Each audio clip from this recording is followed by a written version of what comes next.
Bienvenidos a una nueva exploración detallada. Hoy tenemos por delante un recorrido verdaderamente monumental. Sí, totalmente. Es un tema denso, pero fascinante. Exacto. El material que vamos a desentrañar hoy, basado en el capítulo 3 de un texto fascinante sobre la prehistoria, se enfoca en algo que parece lejano, pero que dicta cada uno de nuestros movimientos actuales. Hablamos de esa frontera invisible y a veces muy borrosa que existe entre la biología pura y la civilización. Ajá. Y la misión de este análisis es intentar responder a una pregunta que ha perseguido a la filosofía y a la ciencia durante siglos. ¿Qué es exactamente lo que nos hace humanos y qué tan frágil es esta estructura que llamamos civilización? Es una pregunta gigante. Y para la mente curiosa, la prehistoria no debería verse como una simple colección de piedras talladas o huesos en la vitrina de un museo. Claro, no son solo trastos viejos. Es el espejo más nítido de nuestros impulsos modernos. Y fíjate que para poner ese abismo del pasado en perspectiva, hay un dato en el texto que resulta, absolutamente alucinante. El de la escala de tiempo, ¿verdad? Ese mero. Si tomamos toda la historia humana registrada, la historia de las escuelas, con sus fechas, sus imperios, todo eso, estamos hablando de apenas unos 5,000 años. Que suena a mucho, pero Pero cuando colocas esa cifra frente a los inmensos abismos de tiempo de la historia de la Tierra, esos 5,000 años representan literalmente solo el primer minuto de un evento nuevo. somos una chispa que acaba de encenderse. Exacto. Bueno, vamos a desempacar esto, porque las implicaciones de que nuestra historia consciente sea solo el primer minuto de nuestra existencia son gigantescas. Y esa escala temporal, es el cimiento para comprender la diferencia tajante entre la prehistoria y la historia. No son solo dos épocas sucesivas, Son procesos distintos, ¿no? completamente distintos. La prehistoria es un proceso puramente biológico. Es una evolución física, ciega e inconsciente que toma millones de años. La historia, por otro lado, es un salto al vacío. Requiere una tradición documentada verbalmente. Ajá. Requiere conciencia del futuro y conocimiento del pasado. Sin esa transmisión deliberada, la historia desaparece. Y para visualizar esa fragilidad, el texto usa una metáfora que me parece increíble. Imaginemos un volcán. Una imagen visual potentísima. Totalmente. La evolución biológica del ser humano, con sus instintos y miedos primales, es como el inmenso y pesado suelo de ese volcán. Un fondo inamovible. Y la historia documentada, O sea, nuestras leyes, la educación, la ética. todo eso es apenas una finísima película de ceniza que descansa sobre la superficie de ese volcán humano. Lo fascinante aquí es cómo esta imagen nos obliga a evaluar el terreno que pisamos. Biológicamente, el ser humano no ha cambiado absolutamente nada en sus impulsos elementales durante todo el periodo histórico. Nada. Cero. Cero. Pensemos que la historia escrita comprende apenas unas 100 generaciones. A nivel evolutivo, 100 generaciones equivalen a un parpadeo. O sea, somos anatómicamente idénticos a esos seres de hace milenios. Pero, un momento. Si todo nuestro refinamiento cultural es solo una capa superficial, ¿qué pasaría si ocurriera un colapso masivo de esa transmisión de conocimiento? Tomaría apenas una generación perderlo todo. Una generación. Ese es el punto crítico. Las adquisiciones de la civilización no se heredan en la sangre ni en el ADN. Se heredan solo a través de la educación y el lenguaje. Entonces, si esa cadena se rompiera hoy, los sobrevivientes volverían a ser seres paleolíticos casi de inmediato. Exactamente. Operarían bajo reglas del Paleolítico. Con la única y extraña diferencia de que, en lugar de estar rodeados de hachas de piedra, estarían, rodeados de aviones comerciales abandonados. Aviones en vez de hachas. Sí, el escenario cambia, pero los instintos paleolíticos siguen vivos dentro del ser humano actual.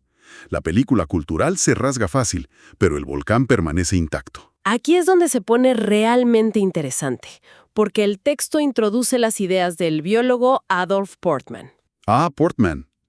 Sus observaciones son cruciales porque le dan la vuelta a nuestra idea de superioridad evolutiva. Claro, solemos pensar que somos los más fuertes o los más aptos. Pero Portman plantea que nuestra mayor fortaleza proviene irónicamente de una profunda y casi fatal fragilidad biológica inicial. Las pocas horas ya camina. Ya sabe qué hacer. Pero el bebé humano nace en un estado de indefensión total. Portman señala que nuestro primer año de vida ocurre esencialmente al aire libre, fuera del útero materno. Cuando todavía deberíamos estar en gestación. Ajá. Y eso significa que nuestras funciones elementales maduran influenciadas por el entorno social e histórico. Hay un ejemplo anatómico en el texto sobre esto que me voló la cabeza. La curvatura de nuestra columna vertebral. La famosa forma de S. Exacto. No adquirimos esa forma impulsados únicamente por un reloj biológico automático. Gran parte de ese desarrollo ocurre por el impulso instintivo del bebé de imitar a los adultos. La sociedad empieza a moldear la estructura ósea desde el primer día. Y ese entrelazamiento compensa otra característica vital, nuestra falta de especialización anatómica. Cierto. Los animales tienen órganos altamente especializados. Un águila tiene una visión telescópica, un oso polar tiene su pelaje. Son superiores a nosotros en sus entornos. Pero el ser humano carece de esa hiperespecialización. Físicamente somos frágiles. Pero esa misma inferioridad biológica fue lo que nos liberó. Al no tener garras, tuvimos que inventar herramientas. Al no tener pelaje, dominamos el fuego y la ropa. Nuestra carencia nos forzó a usar el pensamiento. Nos permitió adaptarnos a cualquier clima mediante la historia y la libertad creadora. Ahora, hay un mito que el texto rebate contundentemente. La idea de la autodomesticación. Sí, esa teoría de que la cultura nos domesticó como nosotros domesticamos a los lobos para ser los perros. Pero la evidencia biológica dice otra cosa. Cuando un animal es domesticado, desarrolla un cerebro más pequeño y alcanza la maduración sexual muy rápido. Porque no necesitan tanto cerebro si el humano les da comida. Exactamente. Pero en el desarrollo del humano prehistórico ocurrió lo inverso. Desarrollamos un cerebro mucho más masivo y pesado. Y nuestro proceso de maduración sexual se retrasó enormemente. Así que no somos animales domesticados, somos un salto evolutivo distinto. Si conectamos esto con el panorama general, surge la gran pregunta. ¿Qué ocurrió exactamente en ese largo silencio antes de la escritura? Esos brotes creadores. El texto enumera 4 pilares fundamentales de la humanización prehistórica. ¿Son literalmente los cimientos de la película de civilización? El primero es el uso del fuego y las herramientas. Que no solo daba calor, sino que creó un centro de reunión. Obligó a los individuos a sentarse en círculo y mirarse a los rostros. Y ese círculo nos lleva al segundo pilar, el lenguaje. Pero no como un simple sonido animal. Claro, no es el grito de alarma de un chimpancé. Exacto, es la capacidad de comunicar un sentido mental objetivo. Usar sonidos para nombrar cosas que no están presentes. El nacimiento del pensamiento simbólico. Y el tercer pilar, que me parece fascinante desde la psicología, es la represión de uno mismo. Los tabús. Ajá.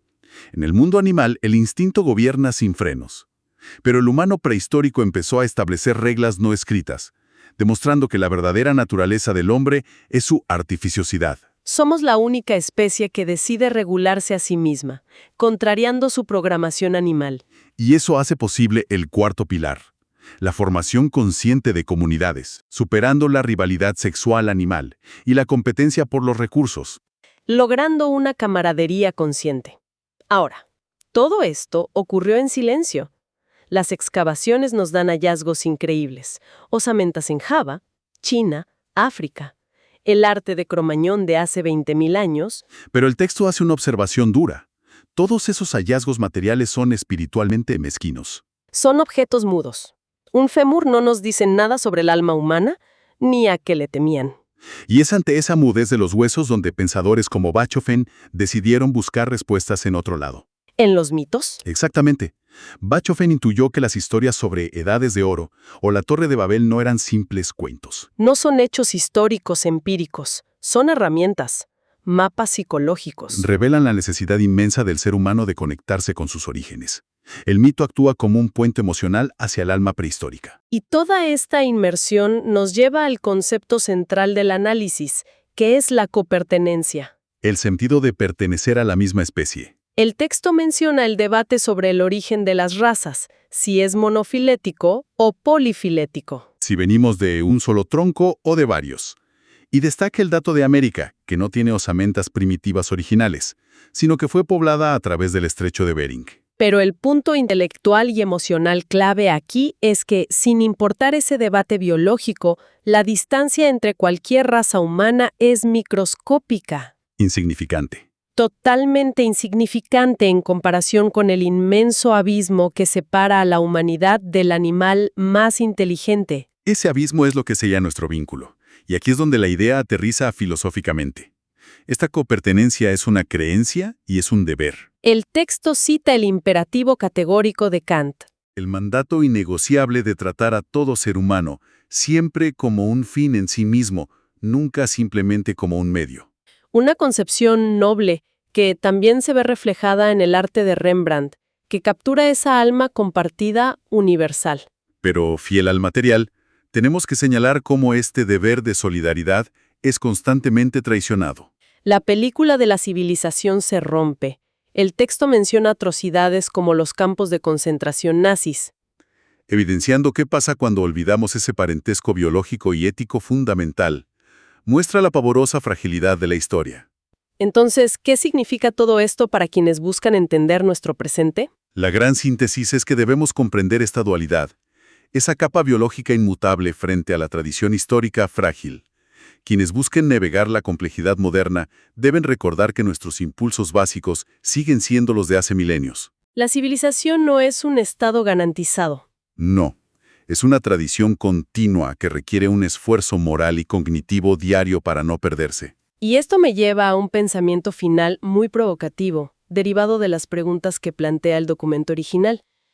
El autor pregunta qué pasa con los impulsos prehistóricos cuando se les oprime mediante esquemas conceptuales. Es una pregunta urgente hoy en día. Fíjate, si hoy nuestra delgada película de historia se sostiene sobre algoritmos, sobre una tecnología digital que nos desconecta de nuestros cuerpos físicos, Esquemas hiperrígidos. exacto, queda la duda de si estamos realmente domesticando el volcán de nuestros impulsos prehistóricos o si simplemente estamos taponando el cráter a la fuerza, Bloqueando las válvulas de escape naturales. y asegurando que cuando la presión sea insoportable y el volcán inevitablemente estalle, termine por destruir por completo esta delgada película de la civilización que tanto nos costó construir. Es un planteamiento aterrador. Pero mirar el silencio de la prehistoria es nuestro mejor diagnóstico para el presente. Estoy convencido de ello. Ha sido un viaje verdaderamente extraordinario hasta el magma de nuestra identidad. La invitación queda abierta para la mente curiosa, para seguir cuestionando las bases de nuestra propia naturaleza y recordar que la civilización es un trabajo de todos los días. Hasta la próxima exploración detallada.